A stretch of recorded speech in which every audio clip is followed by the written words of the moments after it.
Hi, this is Indole Chihan, and you're watching The Conversations, a show which literally talks about everything. And I am honored to present our first ever guest in this show, Vashist Thakwani, who is not only a software engineer, but also a filmmaker and a wonderful person at heart. Welcome, Vashist. Thank you. It's a pleasure being here. Yeah, like one thing which you should know before we start this conversation is that he is one of my childhood friends, and I have grown up with this person. So like we have a long background, 22 years, yeah. 22, exactly 22 years. And the topic which we are going to discuss about is quite controversial, but it's quite important to talk about, especially right now, and it is toxic masculinity. Toxic masculinity in a dictionary definition is a set of attitude or a behavior which is attributed to a man, which is typically called as stereotypical, which can have negative impact on that person, men in general, any other gender, or the society as well. But for me, toxic masculinity is something which is twofold, like where you are not only the victim who is suffering, but you are also a person who is the reason behind someone else suffering. Right. So I want to start this conversation with you with a question that what does the term toxic masculinity mean to you, or what is your definition of toxic masculinity? Um, like you said, yeah, like you put very well, is that toxic masculinity is a combination of everything that is wrong with men today or even in the past. It's the kind of behavior that has not only impacted and drastically affected other genders apart from the male gender, but it has also alienated and caused a lot of rift and a lack of connection between men themselves. And so it's something that society subscribes to, and society has normalized it to an extent that its presence is praised, not even by the best of the best people.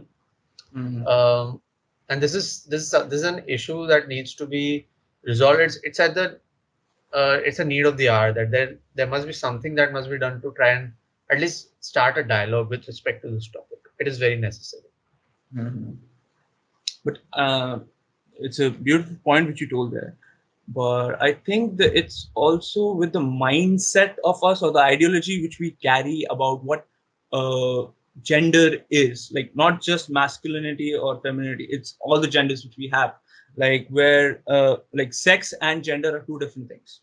Where sex is just a biological attribution, gender is a social construct which we believe in, Right. which shouldn't be the case. Like society believes that gender has two extremes, like one is masculinity and the other end is femininity, but in reality this concept is a bit different than that, and it's everything in between that two poles. It's a line in between where a masculine person can fall anywhere in that line, and a feminine person can also be anywhere in that line. Like if a masculine has some feminine traits, then it is not necessary that he is a gay, or as we call it, fag. And if a female is showing masculine attributes, it's not necessary that she is a tomboy, Hmm. right? That's right. But the problem is, even we know these kind of stuff, that like if you study about these things, you'll know that these stuff are so like toxic in a way. But even though after studying, this thing remains within you in a way, like psychologically the social norms stay with you. And which brings to my next question to you, is that is there any unwritten rule of masculinity which you follow? Because there are a few things which I followed subconsciously, not knowing I actually show those kind of things. Like I have anger issues, right? Like we've fought a few times while making films, right?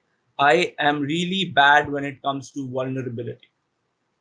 Like, I immediately eject from those situations, and it's been a major reason why, like, I have hurt other people in the process. And I think to that a point, that's to a point where sorry is not an like sorry is not an option. Like, I've heard them so much, and I still carry those guilts. so before I delve into this internalized stereotypes that I also have, first I'd like to actually talk about something that that came to mind when you mentioned gender and sex. Hmm. So with regards to that, I completely agree with when you say that there are not just two genders. There is an entire spectrum of it, but the society or like people in general try to compartmentalize people into two boxes, male or female. That's it.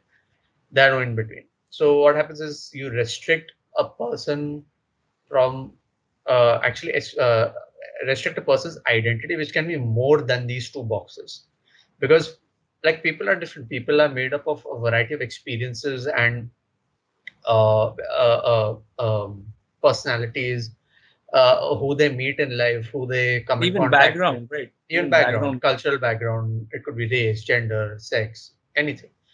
So you can't just take all of that and mush it into one box. That's like you're stifling the person's expression, stifling the very identity of the person. So that is a very narrow-minded view of people, of the population of this world in general. And the question is, why does that happen? So I feel that's because obviously first it's because this has been going on for centuries. So people are like, jaisa chal raha hai, chalne do, because Hmm. change is very scary for everybody, that kind of So stuff. And moreover, I think it this dates back to Homo sapiens, like the yeah, traditional way. because What? they're since they weren't evolved as like we are, so they're like anybody who hunts, who's a very good hunter gatherer, who's a very good animal catcher, if that's the right word. So they are considered to be the most strongest and the best people, and they get the women and they get all respect and all that. So that is a very knee-jerk kind of reaction, because that is survival mode. We are not in Yeah, survival mode, exactly. right? Like, We with are time, masculinity, or men rather, we couldn't adapt to that change in a way exactly. where So we have female did. exactly. So we have held on to that power that we power that kind of amassing of power or amassing of respect that was there then in not very evolved human beings, and still trying to force that onto very much evolved and emotionally connected human beings. So this power is what creates this. I feel creates this issue of toxic masculinity, is because the male gender or men think that we are at the top of this hierarchy. We are the ones calling the shots. Or if we are not, then we should be doing that, because that's what our traditional masculinity says. And, so that power becomes very dear to them. That power gives them the makes them do things with other genders, other genders, just because they have dehumanized the other genders, only because they are lower in the hierarchy level. So Yeah. this is one thing that I would like to point. And It's as an for the interesting fact which you told, where, like, if we look into it properly, like from child's birth to being an adult, like, if you remember back in the days when we were in school, like, that was not the case. Like, we used, like, when we were in transition or upper nursery, lower nursery, we used to play with everyone. Like, girls and boys used to play together, right? Like, but there was this certain segregation which happened after class 2, 3, or 4, at that stage, where suddenly boys were different, used to sit differently, and the girls used to sit differently. Even teachers used to be, like, used to segregate us, right? And if you remember, like, we used to have sports day things, Mhm. like where we used to play cricket, and at least in our school we used to play cricket and football, and the girls used to play volleyball. But just imagine the fact that if a girl wants to play football with us, like, she'll be heckled for the entire day She'll be from made fun girls. of. Exactly. Yeah, Not just and girls, even the boys. yeah, Or like, if not in and front of the face, if at the behind and the back. especially in case of a boy, if he wants to play with a girl while this thing is happening, like he'll be made fun of for the entire semester or a year. Entire, like, I guess, for entire schooling life, I guess they'll be like, oh, this is Exactly. that guy who And likes this to play social badminton. policing becomes really toxic, and it develops at that age. And it is really important for us, as if you're a parent or if you're a teacher who is teaching in a school, to stop these kind of toxic behaviors at that point itself, because children catch up to their mentors and children Exactly. catch up to their teachers or parents. This is Children are something. impressionable. Yeah, exactly. And I think since you mentioned, how compartmentalized every strata of our society is, whether it be education or maybe workplace and so on. So just like I was talking about the internalized stereotypes that I have. So for example, what came to my mind was I've heard this many a times. Like if somebody, if some boy is getting scared of something, is a bit scared of let's say a small insect. So somebody else who is in a position of power or is more dominant will be like, why are you getting scared of an insect? Are you a girl? Be a man. Mm-hmm. Like just Mm-hmm. go and kill it, something like that. So, But this is a very fear is a very natural feeling. Like it's a human emotion. So rather than trying to dismiss it, one should be like, try to accept it and then try to work on it.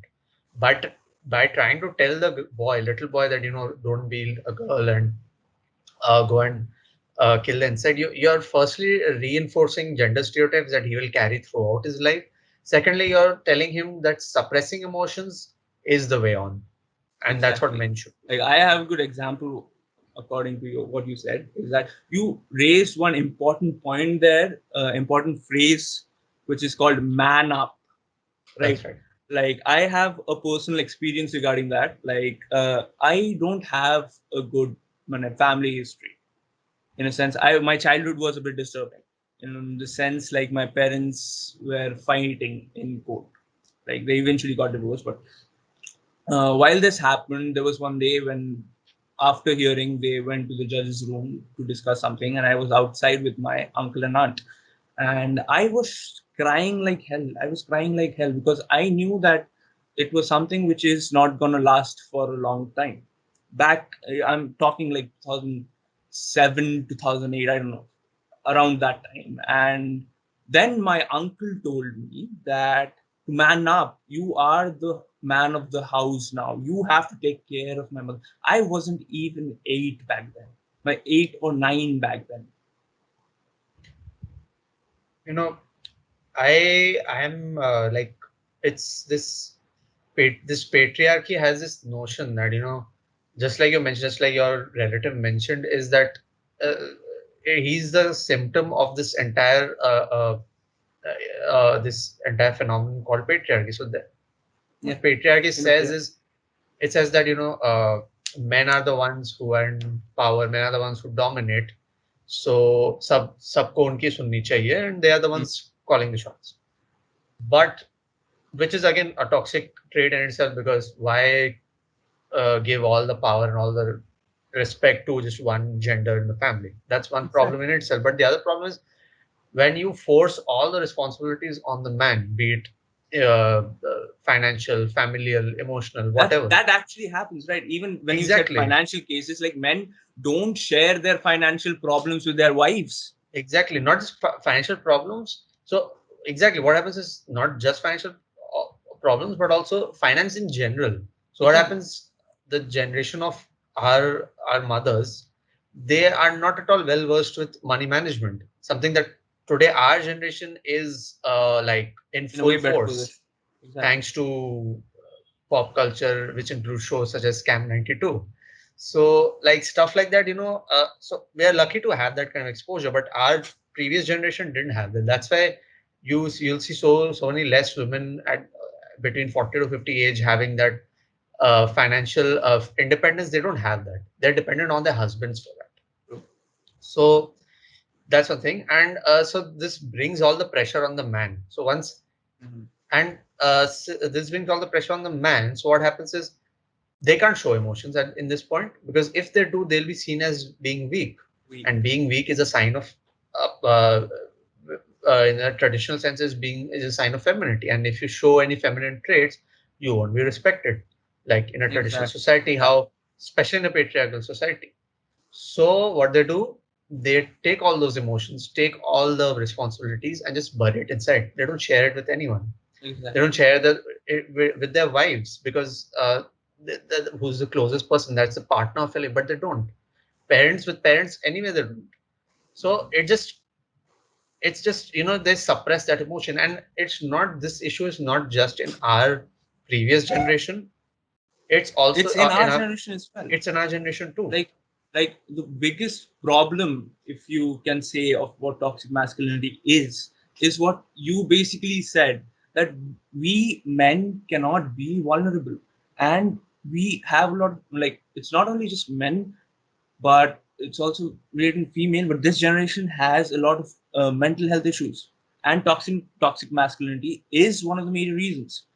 And like, if you look into the facts, like, let's say a man or a woman, everybody like has anxiety issues, has depression or mental health issues, right?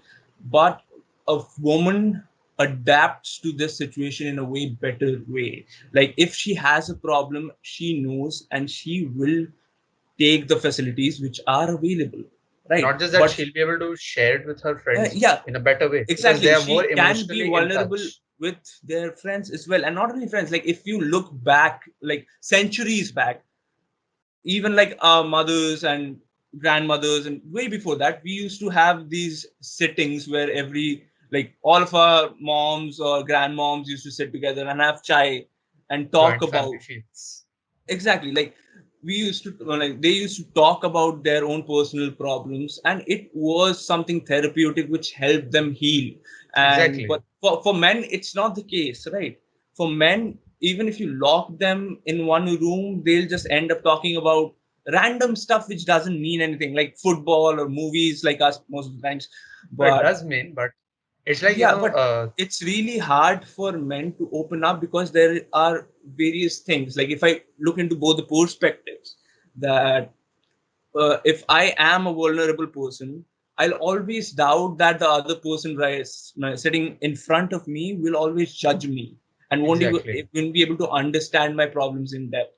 And if exactly, I look into the opposite space, if I just change the dynamics and I'm the person in front and you are the vulnerable person, then I have this constant problem, which is going for generations, that we've been the providers for generations, right? exactly, So we have to come up with answers. And exactly, some problem which we are completely unaware of, if that is thrown to us, how can we answer that? So we completely cut from that situation and rather talk about something else than that. exactly. And And since you like, talked about the yeah. yeah, since you talked about the provider, this is so a lot of you might have seen this on the internet. This is a popular part of, I think, Kevin Hart. I don't remember the comedian's name, but Mhm. it is part of the stand-up. This line, and a lot of these entitled dudes, they take that image or that line and post it everywhere whenever they see anything, any atrocity being committed on men, towards men, or men being accused of in false cases. So that line reads that uh, a man is loved, women, dog, and children are loved unconditionally, Unconditionally, yeah, yeah, I've but a seen that. man is only loved if he provides. So Exactly. the entitled dude shares this in a way saying that, okay, for so many years, feminism, females have been oppressed and all that, but right now the tables are turning. That's what that entitled dude No, means. but that is in a toxic as well. Like, feminism is Exactly, not exactly, about something being superior. The whole concept of exactly. feminism is Is about equality. equality. But these toxic males who are the embodiment of toxic masculinity, they think that, okay, men are the victims now. By sharing this, what they actually mean is, okay, we are the victim now, and But so if now you the have, tables have turned. Now false cases are being put on us. I can't even go and say hi to a girl and stuff like that. They say, but they don't realize that this line that he said is not because of females becoming more aggressive, or females slapping false cases on men, or females having all the privileges. It is not because of this There is a notion similar that problem here, man is a Deloitte. When a woman like expresses himself, that is something to be proud of, right? It is empowering them. When a man wants to express something, yes. he himself thinks that it is something demasculinized, And if like he does, as he will if his be masculinity is in threat. exactly. And if he does, then he'll be dismissed, or he'll be ignored, or he'll be just made fun of, kind of, Yeah, or just nothing. So it's even like and this notion that man is a provider is actually a product of patriarchy. Because of patriarchy, this has been put on men. This pressure true, has been but put on. this has also been a major reason behind mental health. Like Exactly. it, though mental health is a vast subject, vast psychological subject where a lot of different factors come in, like your social standing, standard of living, socioeconomic status, what kind of background you come from, what caste you are. But overall, like what happens with men is we cannot, as I said before, we are not vulnerable itself and we cannot express ourselves. But it's not like that like women can easily express, men can also express, but they don't express the way a normal human should. They express through their behaviors in a way. Exactly. Like if you can find a man scolding somebody for no reason because he's just like bringing out an anger from one issue and throwing it in the other place Exactly. They don't know where how to he deal with shouldn't them. drop it. Exactly. And you've seen a lot of men in pubs and bars like going into alcoholism or going into drugs, and most of the cases like men die more than female due to alcoholism, due to drug addiction, and due to suicide cases. And Exactly. the problem is like we cannot express, and suicide is not something which like you do it just for fun. Like it is the Exactly. last resort. Is it the last resort? And men rather do suicide than express themselves. Exactly. A very good description of why people die by suicide is a very good example. Like, for example, you're at the 100th floor of a building, you're at the edge of the window, and a fire is burning right behind you. You can feel the heat, and your only way out is jumping out of that 100th floor. You don't want to jump out of that 100th floor. You obviously die, but Exactly. that fire is Otherwise, the fire starting is to going to kill melt. you. It's starting to melt. You have no choice but to jump. So it's not something, you're making a choice. It's like you have no choice. You Exactly. can't do anything. And And it is so toxic in a way that a man doesn't have any other choice, which is exactly. And really shameful for us, like being like seeing our friends, like not even friends, like recently, like a few years ago, like there was this class 6 kid in my school who suicided just because he couldn't express. Like that he happens was a in lot. love with somebody or something. He couldn't express with his to his parents. He couldn't express to his friends. Like he's a class 6 kid. Okay, he suicided. So, like the thing you mentioned about, suppressing emotions, and then the anger you talked about. So that's the byproduct of suppressing emotions. What happens when you keep on stifling your emotions for years and years and years? It will want to have an outlet to just explode, and it will explode in a very bad way, either in terms of violence, anger, or by suicide. So, it's wouldn't it be better to just be vulnerable, be emotionally connected to people around you, to friends around you, to your partner, maybe whoever you trust, rather Hmm. than trying to bottle it up, and then when it explodes, those glasses of those bottles affect everybody there, your Hmm. partner, your friends, your family, everybody. It'll Hmm. affect everybody. So many cases of domestic violence you hear, specifically like you talked about alcoholism. People drown themselves in alcohol to try to suppress the pain, and then because of that, under the influence of But the alcohol, if you they look at it commit domestic properly, like it violence. is after drinking that men are truly men. They express themselves after being drunk.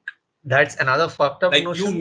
you need a drink in order to express yourself. That is a fucked up notion, because this reminds me of an incident where, I was in college first year, and like I had my group of friends, but we never actually really expressed each other or talked about what, what about our insecurities, but what really affected us.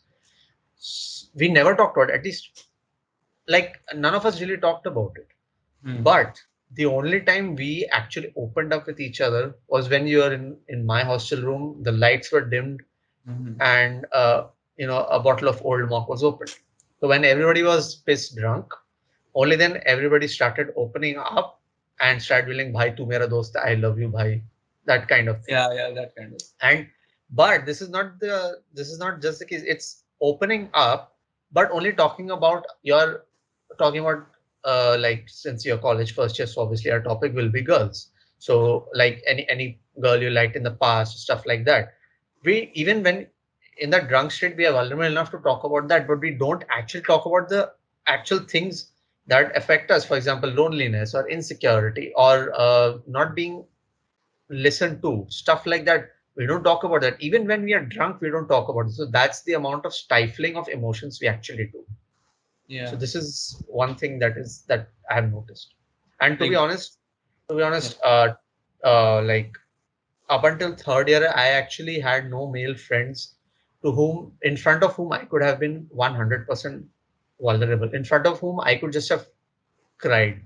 Like, I could Same, just said same for many anything. cases, right? Like I have a few examples as well. Like we have a common friend who almost committed suicide. Like Mhm. one of our characters from our film More Prayer is dedicated to that character, Right. and like he was so in a vulnerable position. Like he had a bit of schizophrenia, if you will.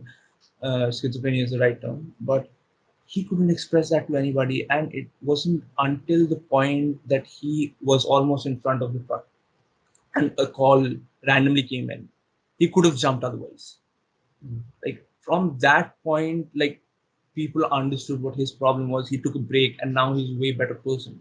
Like Mm. I don't even have to go to like these kind of like my closest friends. I've seen my closest friends struggle. Like I've seen a person who was sitting. I won't take names. Like he was sitting just beside me, and I'm seeing this person literally killing himself from within, and the other person who cannot express, like that person cannot express herself or himself. I won't specify the gender, just because like you have to follow along because it was a complicated situation, and you know what we were doing, like what the rest of us were doing. We were partying. we were playing music just to keep the tone light and not exactly talk about what's wrong in that room, and we got shit drunk. Till date I think like me and one of my friends could have handled it way better. Like we could have stood up in that moment and say, okay, it's done. Like we have to go, and I'm gonna take this guy, you take that person, and let's quit. Not today. Because and if we had done that, no, those people would have, it would have been way easier for those people, because Actually, I know those were going through a lot of problem. Like you could see it if you wanted to see it, but nobody saw it. because you're just shoving aside the problem. You're not dealing with it. That's what It's is not happening. even that. Like it happened to me as well. If you remember that while shooting "Come Join the Murder," like Hmm. when I fell down in my own room. Hmm. Like that was used as a storage room back then. Like Hmm. we used to mainly shoot at the hall space. But I exactly fall down, and you and Someshwar came running in and saw me in a situation. I told you, give me 15 minutes or 20 minutes or something. You guys were shooting. Like that wasn't the only time I had a panic attack.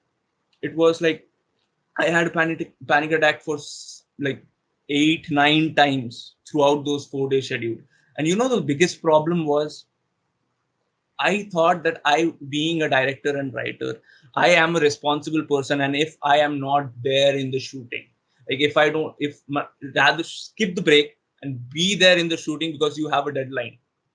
And that's the problem, because we shove our problems away. We are habituated with shoving our problems away. Where Especially men. exactly where a woman addresses it, she That's doesn't true. shy away from that thing, That's true.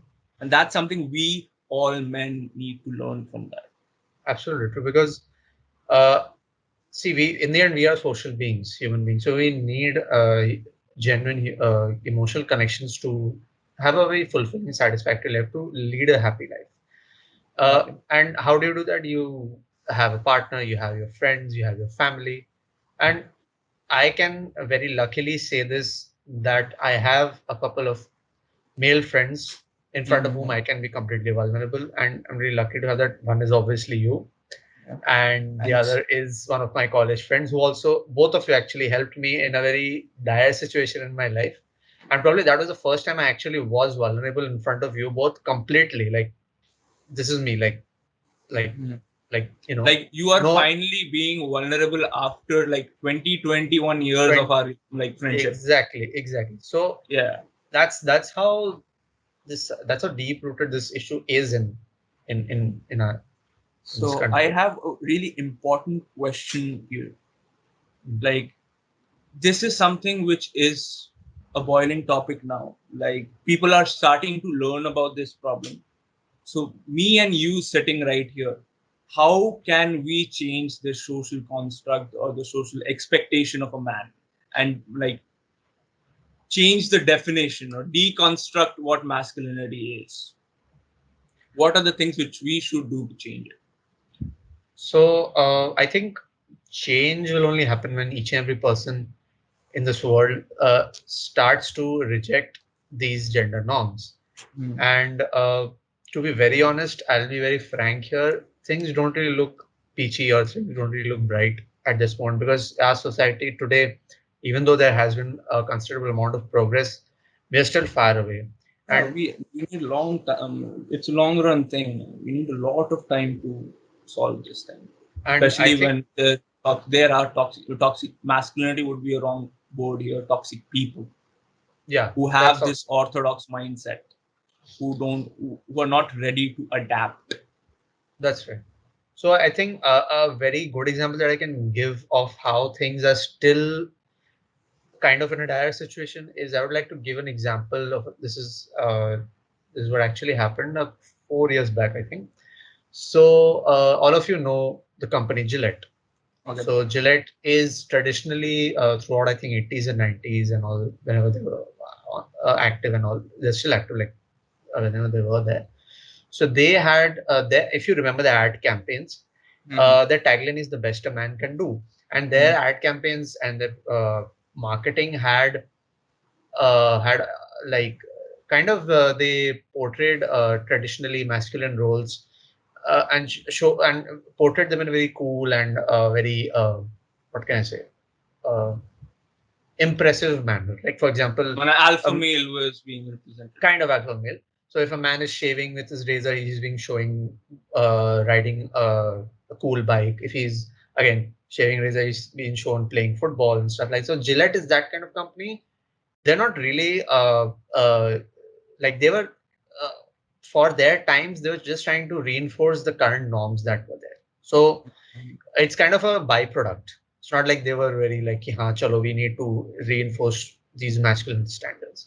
But what happens is, so this is how they have marketed themselves. And then what happened was, in 2017, as you all know, in Hollywood there was the Me Too movement, which was finally where Went worldwide. women, exactly, and women spoke up against years and years of predatory behavior by men, which is once again a product of toxic masculinity. That is the extreme form of toxic masculinity.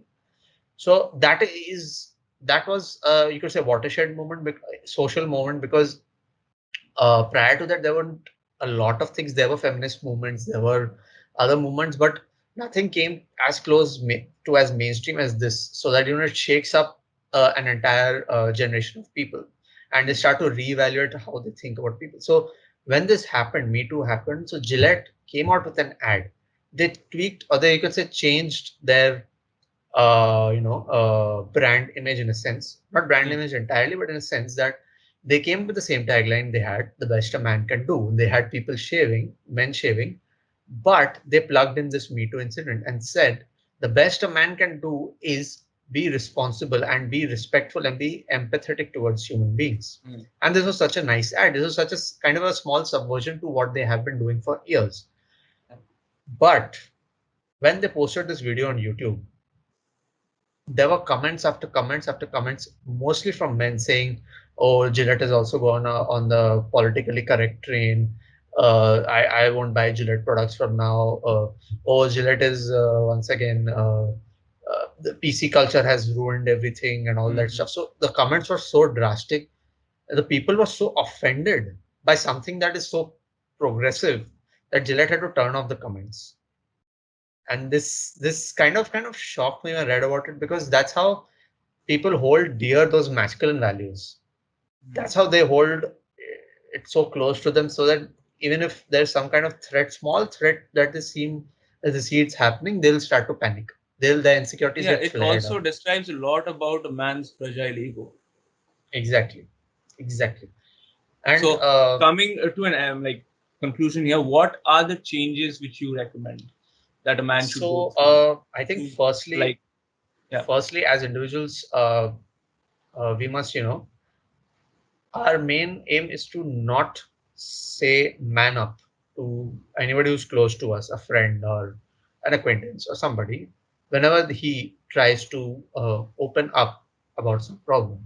Rather, Mhm. what we should do, or we should try to do, is sit down with them, talk to them, understand the problem, just be there for them. Because being there for some person in case of a trouble time solves 90% of the problem. And it's not necessary that you have to answer something or you have to provide something. You just have to listen Exactly. and understand the person in front of you. Exactly. The other person just wants you to listen. The other person doesn't want you to be like, "Arey bro, ye senti mat kar," and all that. No, that he might laugh it off at that moment, but Mhm. inside he's being even more uncomfortable, because the people he trusts the most are kind of I'll laugh at that. dismissing him, right? Exactly. So that's one thing. And I think the second point that we can do is, since this issue is so deep rooted and not everybody has even started to recognize this. So, Mhm. and they're too deep into this, these traditional thinking process. So, a really good way to tackle this situation, a really good way to try to process your emotions or come in terms with it, is by taking therapy. That is, I think, a very important tool, an I important th- thing you can I think do I have a to, few things to add yeah. up to here. Like Yeah. if you have any other point, then So, please yeah, so continue. therapy is one very important thing. Yeah. Okay. So, yeah, you can continue. Okay. It's not therapy is one of the most important things, but uh, I think a child, like if I look into a child's perspective, uh, a child from the age of 5 to 15, 16, 17, 18, this is a time where a lot of changes happen, not only like physically, mentally, but also emotionally. So I think schools, by schools, like they should keep therapy sessions Exactly. where, like, it's not our teacher cannot handle everything, right? But it's really important to address those things right at that moment and cut off from the root, so that this toxic masculinity doesn't grow up, and also a child has a space to talk and be vulnerable. And it's not only that, any man, it's not only that you have to be a child and you have to be taught in a said way to be a good man. If even if you're a toxic man, you can change. You just have to Exactly. be like privy to all the emotions which is there. Like it's It's never not too just late. like a man is always restricted to anger and extreme kind of fear. He breaks down in an extreme kind of fear, but we are not allowed to express our other emotions which are there. We need to find those emotions, we need to be in touch with those emotions and redefine what masculinity means to us. Masculinity is something which I define for myself, it's not something Exactly. The world vast. difference. Exactly. Secondly, I think interdependence is something which we should adapt to. Adapting to something is something which, like, for a change, just forget your ego and accept the fact that you are wrong in something Exactly. and Exactly. adapt. That is something which we have to work on a lot. I have to work on a lot as well, because I am a person who is an angry person, who easily bursts out, who has like big ego. Like I will say I have a big ego. So I have to myself work on this. Uh, then you have to accept cooperation. Like that's the best way to do it, because everything needs balance. You cannot hold anything. Like not only masculinity, femininity, and LGBTQ community needs to have a balance where everybody is allowed to say, which is called equality, basically. Exactly. And you have to be more in touch with, let's say, kindness and softness. You have to be more Empathetic. accepting in a way, empathetic, soft, and kind, because you don't know what happens in the world and how is everybody's going, right? So, True. and there are a few things like even our media representation. If you look into the movies, like we were talking back in the day, like a few days back, like you picked up a really good point about Kabir Singh, right?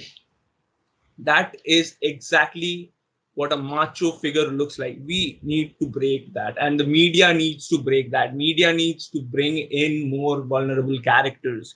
We as filmmakers need to bring in more vulnerable characters where people can associate with them and think, okay, masculinity is not something being macho or being having six pack or eight pack. Not that I have any problem with people having six packs, is the reason why they have it, because most of the people, they don't do bodybuilding just because they want their health to be fine. If that's the reason why you're doing bodybuilding, I am completely fine with it and I respect you a lot. But if you are doing bodybuilding just because you are emotionally not stable, you need a security space, or you want to impress somebody, or you see your friends doing and you want to do it, then that is something which is toxic. And the fact that film Kabir Singh that you mentioned on 275 crores at the box office is testament to the fact that we still Have a lot to a work on. long we have a lot of ground to cover. So I felt that when that film came out, I felt that we regressed a bit, at least as a Yeah. country, because what's even more saddening is that people were defending the film, defending the character who. It's not that you can't show a character doing bad things. Obviously, you can show that. So many films. Problem is you're glorifying a character who's doing bad things, and from Exactly. time and time and time again and again. So, and his anger is being glorified. You can't really Like do one of my anything about friends like told me to put this here, like in this section especially, that she told that we as parents need to be more careful about what we teach our children, because they naturally like are admirers like of our parents, of our, like who teaches them. So it is something which we need to change from our parents perspective right from the beginning. This is what something which I want to put. And one more thing which I think which is an active way to bring change in this problem is to have a conversation. So this it. is Exactly. something which I did for the first time. One of my friends used to do it whenever he used to make videos. So I contacted 20 people on in my contact who are closest to me, like 10 men and 10 females. So some of them didn't react. Many of them reacted, and some of them literally copy pasted things from the sources I studied from, literally. But there are a few cases which came in, and a few opinions which came in which are so genuine, and mostly from women.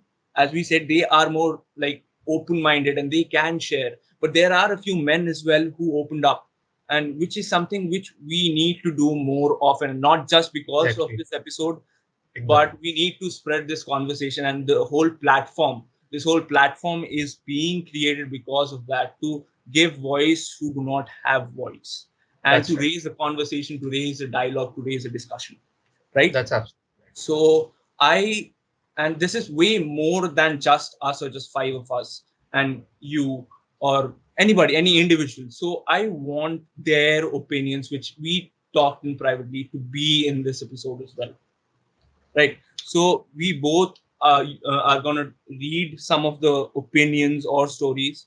If you have any stories, you tell that as well. Feel free to say that, so that a lot of people can know what toxic masculinity has affected, how a toxic masculinity has affected the society, and how vast it is, and how now how important it is to change right now.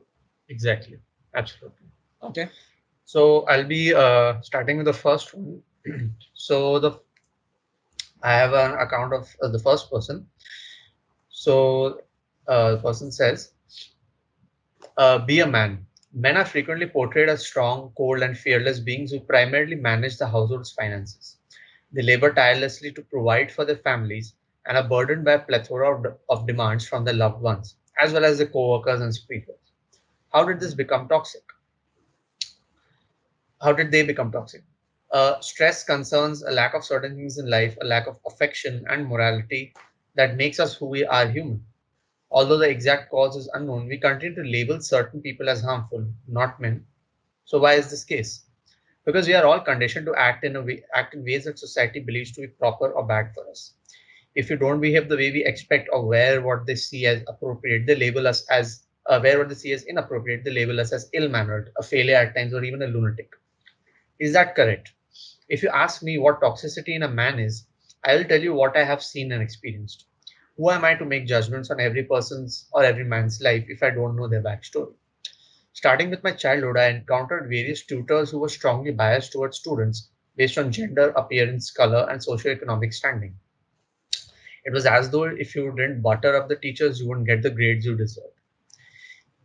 I was fortunate to establish friends that are still part of my life as I grew older. I had a friend who was experiencing problems with a father who would come home drunk and beat up her mother. It took her a while to stand up to him because her mother never worked and he was the primary provider of the family. As a result, they had no way out of that dreadful predicament and desired for things to return to normal. I observed how it affected her when she flunked classes, was missing regularly, and said she couldn't concentrate and ached for love and affection. She wished for a father like ours, someone who could be her role model, teach her things, and take her on vacations.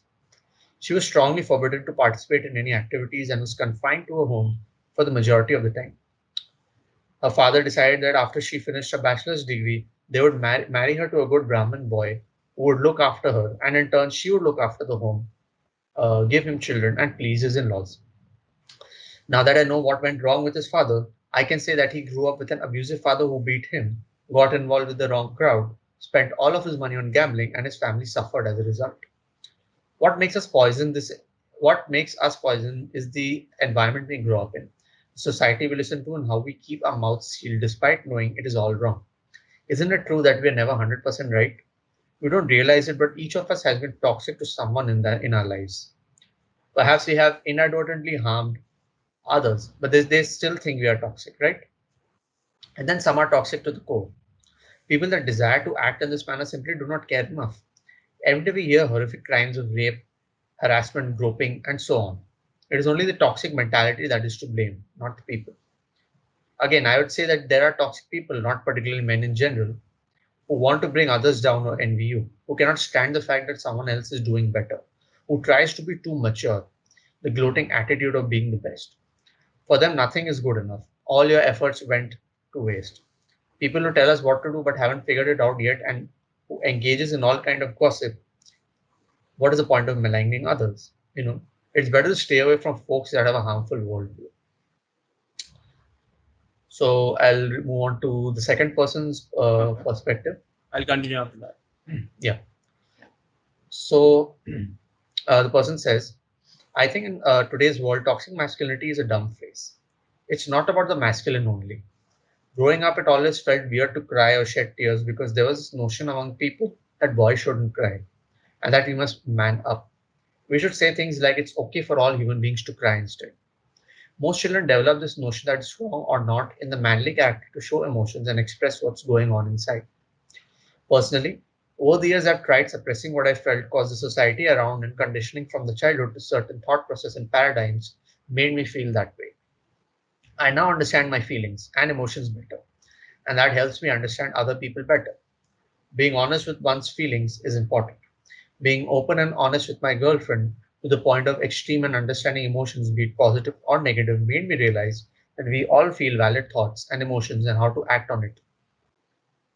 Is it that how to act on it is on us. Open communication is the key. Now I understand that it's not about toxic masculinity or such terms. It's just toxic people and human beings. Anyone can resort to being toxic using set of harmful actions and cultural practices, and this is very prevalent to this day. I believe that today there is a lot of pressure on women and men and all human beings in general and not getting to understand each other from that perspective makes everyone suffer. From a young age, children should be taught to be good human beings rather than being thrown into a stereotypical mindset. What we need is a paradigm shift in thinking. We are not different but the same beings, and some choose to do some harmful practices. If you think about it, all these ideologies and beliefs are not in the biological DNA of the person. I think women or men are not born with these harmful habits, but are conditioned to them through the wide-scale society, media, and environment around. The change will start at the family level, with the parents being the most important role to play in the future to reorganize society for the better. Equality and equity together. Yeah. So one thing which I should mention here, which I forgot to mention before, is that I asked all these 20 people two specific questions. What is toxic masculinity to you? And what we men should do? What one particular change we should bring in? So these are all the opinions according to that. Yeah. So I'll take the third person who also speaks Bengali while she's texting. She's a female. Well, I think toxic masculinity যত না ছেলেদের নিজের থেকে আসে, অন্য অনেকে সোসাইটির standard meet করতে গিয়ে ডেভেলপ হয়. To me, toxic masculinity is something which their gender feels superior, mostly because they are asked to reach a certain place in their life where they believe control is voluntary. So much of media awareness normal is being redefined. Like, women are standing up for themselves by demanding equality. Men also need to feel comfortable with their emotions. As as in, men can cry too. Men can feel free to express fear too. Men can be weak on their knees too. Men can wear makeup, have the need to feel pretty too. Men need to be more open about it, so much so this becomes a new normal, just like how every time a new normal is established. So to conclude, standing up for themselves, accepting in bracket, in terms of feeling less superior, having a harmony among the genders the man is involved with, also not believing that muscles and testosterone rule the world. Person number four also speaks in Bengali half the time. I think toxic masculinity is everywhere. We face it in every moment in our daily life, school, college, working place, or any other platform. School, in case of co-ed school, একটা controlling ব্যাপার আছে, তারপর কলেজে ব্যাপারটা same controlling but একটু broader aspect, যেমন কোনো group presentation, সেখানে টপিক একটা ছেলে চুজ করবে, মেয়েরা চুজ করলে কোন না কোন এক্সকিউজে সেটা ক্যান্সেল করে।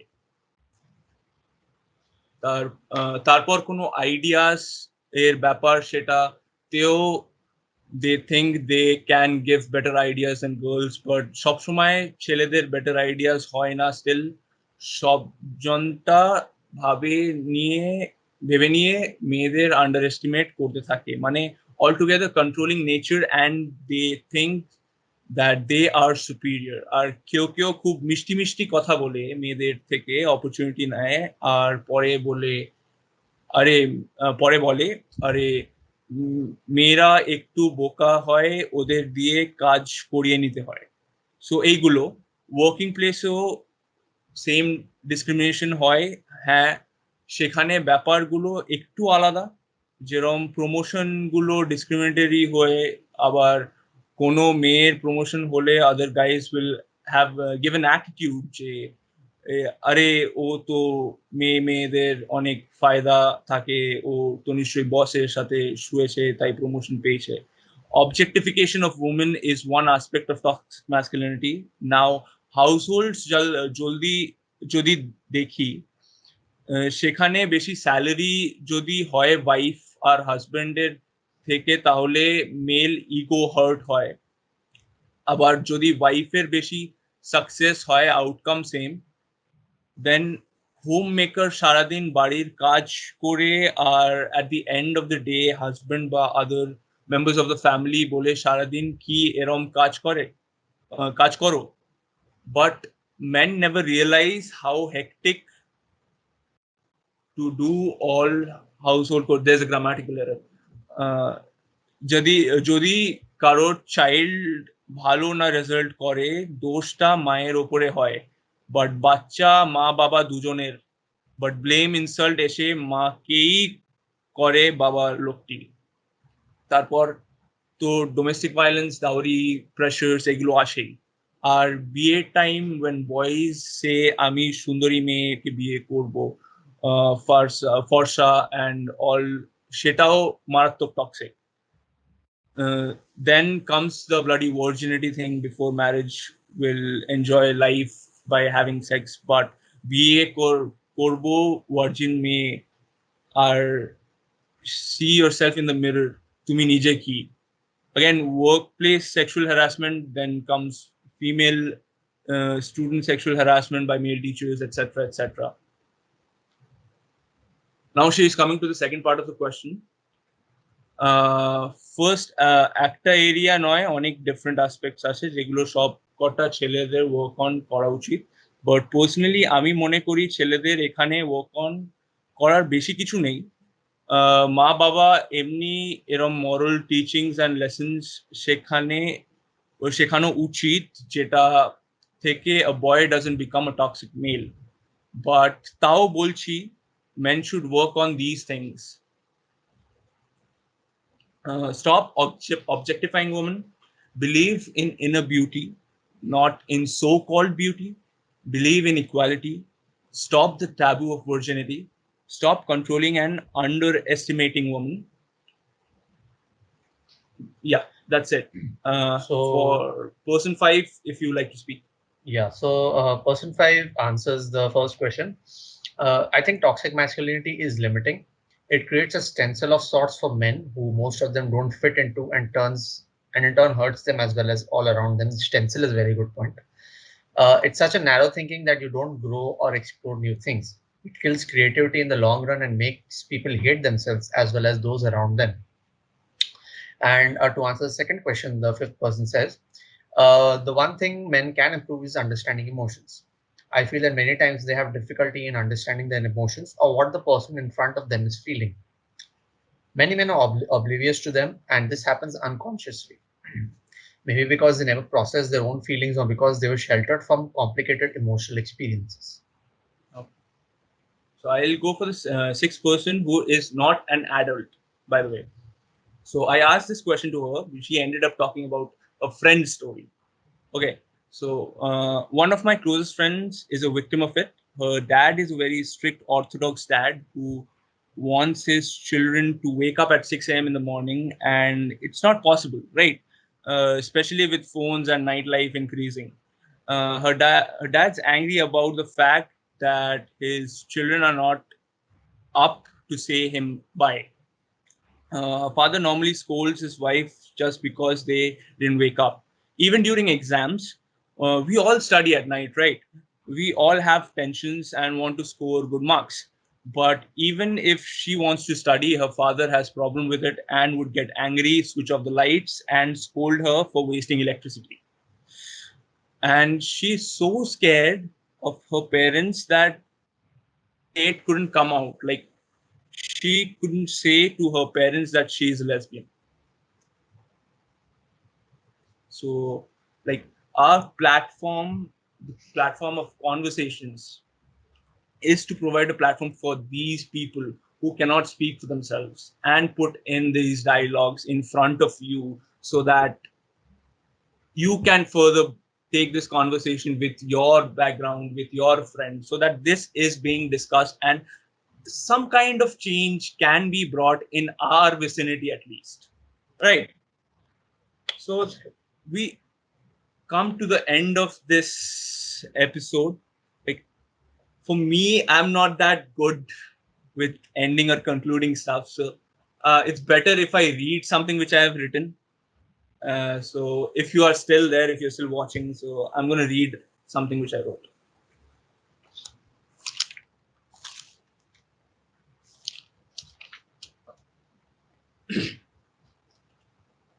Learn to be in touch with your emotions. You are allowed to cry. You're allowed to emote. Interdependence doesn't degrade you. There's nothing wrong with it. It's okay to express if you're vulnerable, and there's nothing wrong in being kind and embracing softness. Do whatever you want to do, but do it because you want to do it, but not because the society wants you to do it or you want to impress someone or a group of people. Try in front of your children and teach them different so they know what's wrong and what they are allowed to express. Try to be kind and listen to other people because you don't know what they are going through. And if you are an imperfect person like me, it's a long road. Take one step at a time because there's no point being a strong man, a hard man, and a right man if you're not a good man first. That That being is. said, good night and stay happy. Thank you all. Good night.